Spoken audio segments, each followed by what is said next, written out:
E aí, sejam muito bem-vindos à nossa análise de hoje.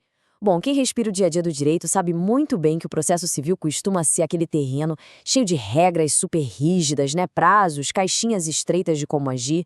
Mas existe uma área que é praticamente um universo paralelo: as ações possessórias.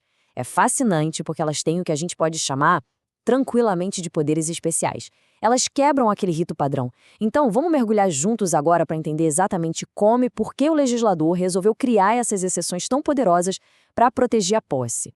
Nessa análise, a gente vai bater o olho em 6 pontos-chave. Olha a nossa rota. Primeiro, a fungibilidade dos interditos. Depois, a acumulação de pedidos. O caráter dúplice. A tensão entre juízo possessório e petitório. O procedimento de força nova e velha. E, para fechar, a exigência de caução. São essas 6 características que viram o jogo num processo comum.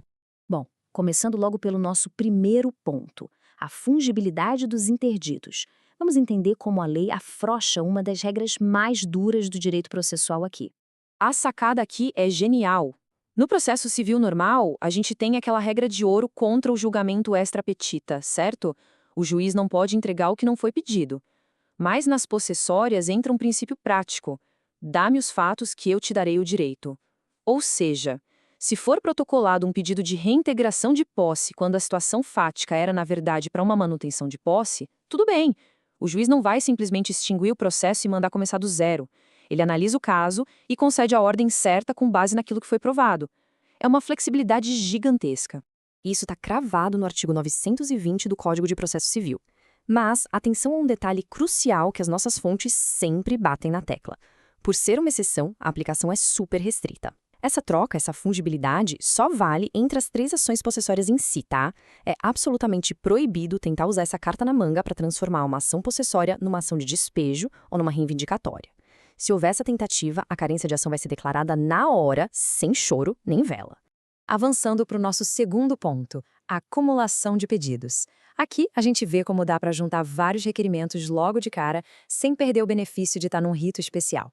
Normalmente, se a gente começa a misturar pedidos muito complexos, o processo corre o risco de cair naquele rito ordinário que é bem mais lento. Só que o artigo 921 do CPC diz o seguinte: logo na petição inicial, dá para pedir a proteção da posse e já emendar um pedido de condenação em perdas e danos, pedir multa para evitar novas invasões, ou até mesmo exigir que uma construção irregular seja desfeita. Tudo junto? Mas olha o detalhe em relação às perdas e danos. A prova desse prejuízo tem que ser feita ali, na fase de conhecimento. Não dá para empurrar isso para uma fase de liquidação lá no futuro. O juiz tem que bater o martelo, reconhecendo o dano de imediato. E chegamos ao terceiro ponto, o caráter dúplice. É aqui que quem está na defesa ganha um poder de contra-ataque que a gente não costuma ver todo dia.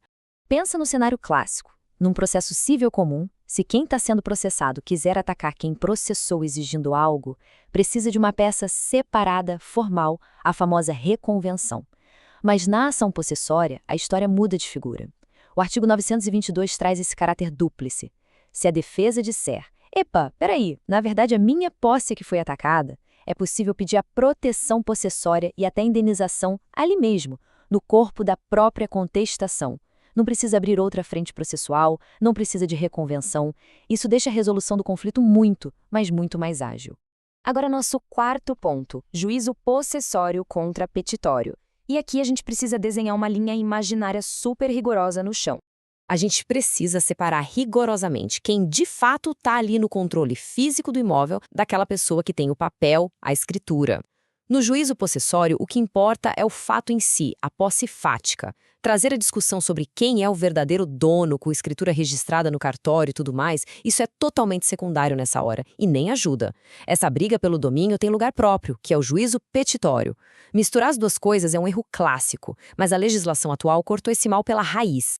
E cortou mesmo. Lá no passado, no Código Civil de 1916, rolava uma confusão enorme com a tal da exceção de domínio, que às vezes deixava a posse com quem provasse ser o dono. Esquece isso. O Código Civil de 2002 e a redação atual do artigo 923 do CPC enterraram essa possibilidade de vez.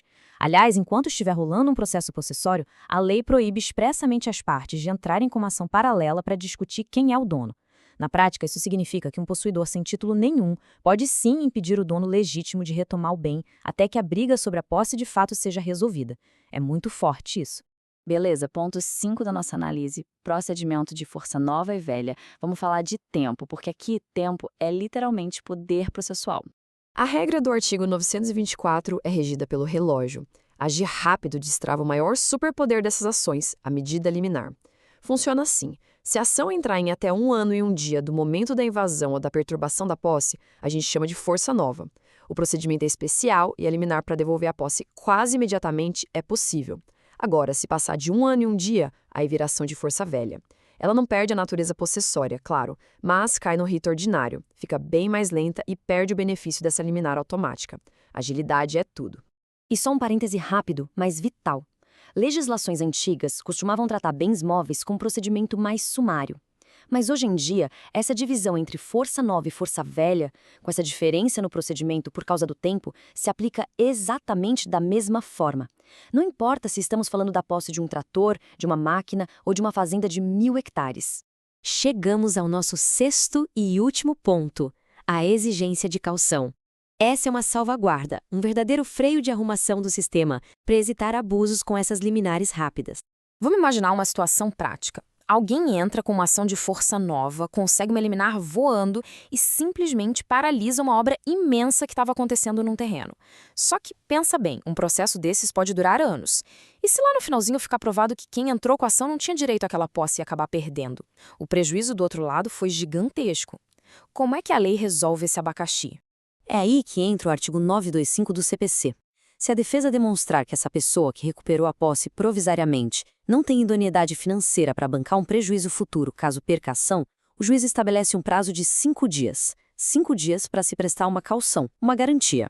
Pode ser uma garantia real, envolvendo bloqueio de dinheiro, joias ou imóveis, ou uma garantia fidejussória, tipo uma carta de fiança. E a penalidade é dura. Se a caução não for apresentada, a pessoa perde o bem disputado, que é recolhido e fica em depósito judicial. E para amarrar essa nossa análise, fica uma provocação que a própria doutrina traz e que a gente precisa pensar. Exigir essa caução é uma decisão discricionária do juiz. Por um lado, é excelente, porque blinda o sistema contra aquele sujeito de má-fé que quer uma liminar rápida só para enrolar o adversário, sabendo que nunca vai pagar o prejuízo. Mas, e o outro lado da moeda? Será que essa regra não corre o risco de prejudicar e deixar desamparadas as pessoas mais vulneráveis, aqueles que realmente tiveram a posse invadida, mas não têm um imóvel no nome ou dinheiro sobrando para dar em garantia até o final do processo? É um daqueles equilíbrios dificílimos no direito. Garantir a rapidez e evitar abusos, mas sem fechar as portas para quem precisa. Deixa muito espaço para interpretação no dia a dia. Fica o convite para continuar explorando o texto da lei e refletir sobre essas aplicações. A gente se despede por aqui. Muito obrigado por acompanhar a nossa análise.